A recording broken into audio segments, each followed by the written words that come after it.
అంటే మీరు ఇంత జర్నీలో మోక్షం అనేది అంటే ఏంటి అనేది తెలుసుకున్నారా? తెలుసుకున్నానండి. కొంచెం దాని గురించి నాకు చెప్పండి తెలుసుకుంటా. ఇన్ జనరల్‌గా చనిపోయి దేవుడి దగ్గరికెళ్ళడం మోక్షం అంటారు. అది కాదండి మోక్షం అంటే. మనం బతికుండంగానే మన దేవుడి దగ్గరికెళ్ళే మార్గాన్ని మనకు మనం ప్రయాణించి దేవునిలో ఐక్యం అవ్వడం మోక్షం అండి. యాక్చువల్‌గా బ్రతుకున్నప్పుడే శరీరం నుంచి జీవుడు శరీరాన్ని వదిలేసి దేవుడి దగ్గరికెళ్ళగలడు. శరీరం పాడవకుండా దానికి ఒక ప్రాసెస్ ఉంది. అది మొత్తం జరిగిన తర్వాత జీవుడు వెనక్కెళ్ళి ఆ వన్నెస్‌లో ఐక్యం అవ్వడం మోక్షం. కానీ ఇన్ జనరల్‌గా కొంతమంది చనిపోయిన తర్వాత పరంపద ఇయన్నీ చేస్తారు. ఏదో చదవాలి, అయన్నీ చదివితేనే మోక్షం వస్తది అంటారు కానీ దట్ ఈస్ నాట్ రైట్. ధ్యానం అంటేనే ప్రతీదీ మనం రియలైజ్ అవుతాం. మనగా ప్రయాణిస్తాం. అది. మోక్షం అనేది ఈరోజు చాలా మార్కెట్‌లో మంచి హాట్ కేక్ లాంటిది. అయిందా? అవునా? ఓకే. అంతే కదా! ఏదైనా ఎవరు చేసినా మీకు ముక్తి వస్తది ఇది చేస్తేనే. ఇది చేస్తే మోక్షం వస్తది అన్న బట్టే కదా అందరూ అన్నీ చేస్తున్నారు. అవునవును. మన కోసం ఎవరైనా ఏదైనా పూజలు చేసి ఇంకోటి చేసినా మనకు మోక్షం వస్తదా? లేదా మనం చేసుకుంటేనే మనకు మోక్షం వస్తుందా? పూజ వల్ల అంటే పూజ అనేది భక్తిలో ఒక చిన్న మార్గం అంతే. ఒక చిన్న ప్రయత్నం మనం దేవుడికి దగ్గర అవ్వడానికి. కానీ పూజ అంటే దానికి అసలు ట్రెమెండస్ ఎనర్జీ అంటే దేవుడికి ఇంకా మనం 100% అర్పించేసుకోవాలి. అది ఒక దారి. ఈ ధ్యానం అనేది ఇంకొక దారి. నేను చేసిందేమో ధ్యానం అనమాట. ఒకప్పుడు నాకు భక్తి అసలుకి జీరో అండి. ఏమీ ఉండేది కాదు. కాకపోతే ధ్యానంలో పూర్వజన్మలు తెలుస్తాయి అని తెలియడంతో ఇంట్రెస్ట్గా మొదలు పెట్టాను. దానికి నా ప్రయాణం అంతా ఇంకా ఆ కోవల్లో జరిగింది. పూర్వజన్మలు తెలుస్తాయి అన్నప్పుడు మరి నా ప్రతి ఒక్క జన్మ తెలియాలిగా. అలాగా ప్రతి ఒక్క జన్మ తెలుసుకొని ఆ జన్మలంతా తెలుసుకున్న తర్వాత ఈ శరీరంలో నుంచి జీవుడు అంటే చనిపోయినప్పుడు జీవుడు బయటకు వస్తాడు కదా, అలానే బయటకు వచ్చి, ఎందుకంటే శరీరంతో దేవుని చేరుకోలేము. ఏం చేయాలన్నా జీవుడే చేయాలి. ఆత్మ ఏంటంటే అది దేవుడిది, మనది కాదు. ఆత్మ మనలో ఉండి మనం చేసే ప్రతి పని రికార్డ్ చేస్తుంది అంతే. ఇంకా దానికి ఇంకా వేరే దాని ప్రయాణం మనతో సాగుతున్నా కూడా దానికంటూ ప్రత్యేకించి వేరే ప్రయాణం లేదు. సో ఈ జీవుడు మన శరీరంలోంచి బయటకు వచ్చి చనిపోయినట్లుగానే బయటకు వచ్చి మళ్ళా మన శరీరంలో దూరి ప్రతి మనం పుట్టిన పాస్ట్ జన్మలన్నీ ఒక్కోటి దాటుకుంటా, ఎందుకంటే కర్మలను బ్యాలెన్స్ చేసుకుంటా ఉండాలి జీవుడు ప్రయాణం సాగాలి అంటే. ప్రతి ఒక్కొక్క జన్మ వెనక్కి వెళ్ళి, ఎందుకంటే ఆది నుంచి మనం వచ్చాం కదా, ఆ ఆదికి చేరుకోవాలంటే ఆ మార్గంలోనే రావాలి. ఇప్పుడు మా ఇంటి నుంచి మీ ఇంటికి వచ్చానంటే మీ ఇంటి నుంచి నా ఇంటికి రావాలి. దానికి దారి లేదైనా రూట్ ఒకటే కదా, డెస్టినేషన్ ఒకటే. సో అలాగా ప్రతి ఒక్క జన్మ వెనక్కి వెళ్ళి ఆదిని చేరుకొని ఆదిలో ఐక్యం అవ్వాలి. కానీ ప్రతి ప్రయాణంలోనూ ఒక ఎగ్జామ్ ఉంటుందండి, అంటే ఒక పరీక్ష. ఆ ప్రతి పరీక్షలో పాస్ అయితేనే నెక్స్ట్ ఎగ్జామ్లోకి వెళ్తాం అనమాట. అంటే ఇప్పుడు ఆది నుంచి మనం విడిపడిన తర్వాత అది ఆత్మ వచ్చాము, మనం జన్మలన్నీ దాటుకుంటూ వచ్చాం కదా. వచ్చాం అంటే ఈ జన్మలో వెనక్కి వెళ్ళితేనే మనకి మళ్ళీ కలగలుగుతాం, మోక్షం వస్తుంది. అది ప్రయత్నపూర్వకంగా చేసినప్పుడు.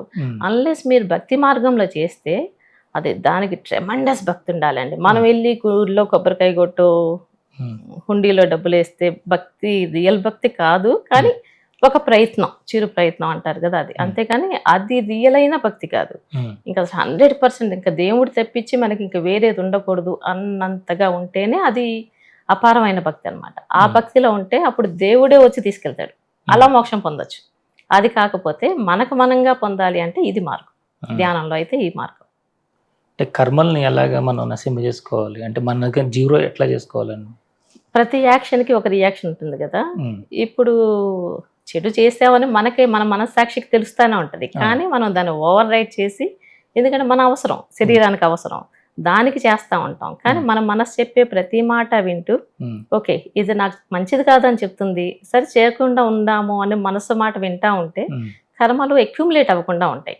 కానీ జీరో చేసుకోవడం ఎలా అంటే, ఒక జన్మ వచ్చింది అంటే కర్మలు ఉంటాయి. జన్మ వచ్చే ముందే జీవుడే ఏ తల్లి కడుపున పుడితే, ఏ ఫ్యామిలీలో పుడితే, ఎలాంటి ఫ్రెండ్స్ ఏర్పడితే మన కర్మలు తగ్గుతాయి లేదా అన్నది ముందే ప్లాన్ చేసుకుంటది. జీవుడు శరీరాన్ని తీసుకొని పుట్టే ముందే ప్లాన్ చేసుకొని పుట్టి దాని ప్రకారం లైఫ్ మనకు జరుగుతూ ఉంటుంది. ఆ జరిగే లైఫ్లో జీవుడు అంటే మనస్సాక్షి మనకి వినిపిస్తూ ఉంటుంది చూడండి. మనం కొంచెం దానికి సమయం కేటాయిస్తే మనకు అర్థం అవుతుంది మన శరీరానికి అవసరమై మైండ్ ఏం చెప్తుంది, మన మనసులో మాటలు ఏం చెప్తున్నాయి అని. జీవుడు సంకల్పిస్తేనే మనకి శరీరం వచ్చింది. అది ఏదో సాధించాలని భూమి మీదకి వచ్చింది కాబట్టి మనకి శరీరంతో బయటకు వచ్చాం మనం. ఉమ్, సో లోపల ఉన్న జీవుడు చెప్పేది కనుక వింటే ఆ బ్యాలెన్స్, కర్మల బ్యాలెన్స్ అయితే 0 అయిపోతుంది. కానీ దాన్ని ఓవర్ రైడ్ చేసుకుంటా లేదు నాకు ఈ డబ్బు కావాలి, నా పిల్లలకి ఇది కావాలి, ఇంకా అది ఆశతో మనం బతుకుతూ ఉంటే కర్మలు పెంచుకుంటా పోతాం. ఉమ్, అదొకటేనండి. 0 చేసుకోవడం చాలా ఈజీ. ఎందుకంటే మనసు మాట వింటే 0 అయిపోతుంది ఆటోమేటిక్. ఎందుకంటే క్యారీ ఫార్వర్డ్ అయిన కర్మలు మరి ఎలా పోతాయమ్మా మనకి? అంటే ప్రీవియస్ మనం గత జన్మల నుంచి మనకి క్యారీ ఫార్వర్డ్ అవుతాయి కొన్ని అది కర్మలు. అంత మనసు మాట వింటే మాత్రం ఇంకా బ్యాలెన్స్ 0 అవ్వతేనే మనకు మోక్షం వస్తుందండి. మనగా మోక్షం మార్గంలోకి వెళ్ళాలి అంటే మాత్రం ఉమ్, 0 చేసుకోవాలి. కానీ మనసు మాట వింటే జీవుడు తను చెప్తాడు మనకేం కావాలి, ఏం చేయాలి, ఏం చేయకూడదని. ఉమ్, కొంచెం మనసు పెట్టి ఆలోచిస్తే అర్థమైపోతుందండి. చాలా ఈజీ. కష్టం అనుకుంటాం కానీ కష్టమేం లేదు. జీవుడి మాట వినకపోతే మాత్రం మన కర్మలు పెంచుకుంటా కర్మలు పెరుగుతూ ఉంటాయి. ఉమ్, మళ్ళీ నెక్స్ట్ జన్మ క్యారీ ఓవర్ అవుతాయి. కాకపోతే ఆ జన్మలో మానవ జన్మ వస్తుందా లేదా అన్నది మనకు తెలియదు. ఏదైనా రావచ్చు ఉమ్. అప్పుడు చేసే పనుల పని బట్టి. బట్టి. అంటే ఈ మార్గంలోకి రావాలి అని మీకు అంటే ఫ్యామిలీ పరంగా అనిపించిందా, లేదంటే మీరు ఉన్నటువంటి ఏదైనా ఒక కండిషన్ మిమ్మల్ని ఈ మార్గంలో తీసుకొచ్చిందా? ఎలా జరిగింది మీ జర్నీ? జర్నీనా చాలా క్యూరియస్ గా మొదలైందండి. మినియాపోలిస్ లో పద్మాజక్క గారని పత్రిజీ గారి శిష్యులు వచ్చారు.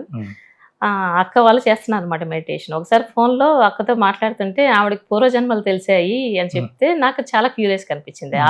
ఆ టైంలో అది నాకు ఇంట్రెస్టింగ్ గా అనిపించింది. మరి నేను చేస్తే కూడా తెలుస్తాయా అని అడిగాను అక్కని. తెలుస్తాయి అంట అని పద్మాజక్క గారితో మాట్లాడితే, తెలుస్తాయి అమ్మా, నాతోటి ఒక 1 hour మెడిటేషన్ లో చేయండి అన్నారు.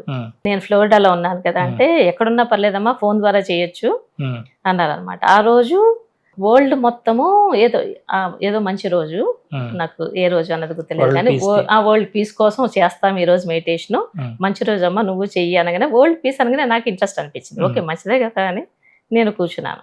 ఫోన్ ద్వారా చేశాను. స్పీకర్లో ఫోన్లో పెట్టి, ఆవిడ అక్కడ ఫోన్లో స్పీకర్లో పెట్టి అలా స్టార్ట్ చేశాను.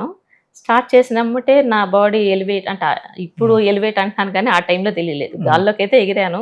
నేను తిరుగుతున్నాను రౌండ్గా, నా పక్కన నా చుట్టూతా ఇంకా రౌండ్గా ఏదో తిరుగుతుంది.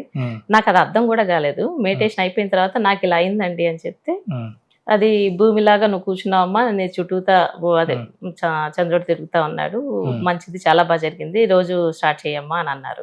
నాకు జరిగిన దానికి నాకు క్యూరియస్ గా అనిపించింది, ఏదేదో భలే ఉంది అనిపించింది. ఎందుకంటే నాకు అసలు మెడిటేషన్ గురించి, ధ్యానం గురించి నమ్మకాన్ని కదా అసలు తెలియదు, ఏంటి అసలు ఏం జరుగుతుంది అన్నది ఐడియానే లేదు. అలా ఆ క్యూరియస్ తోటి స్టార్ట్ చేశాను. తప్పకుండా అండి అన్నాను. ఆవిడకి మాట ఇచ్చాను కదా అని చెప్పేసి కూర్చునేదాన్ని రోజు. అలా అలా అది ఒక స్టోరీ లాగా జరగడం మొదలెట్టింది. అందుకోసమని రాయడం మొదలుపెట్టాను. ఎందుకంటే నాకు తెలియని విషయాలు ఈ రోజు అర్థం కావట్లేదు, ఎప్పుడో ఒకసారి అర్థం అవుతాయి కదా దానికి. అందుకని రాయడం మొదలుపెట్టాను. ఆ క్యూరియస్, డెఫినెట్గా క్యూరియస్ తోటి మొదలుపెట్టాను.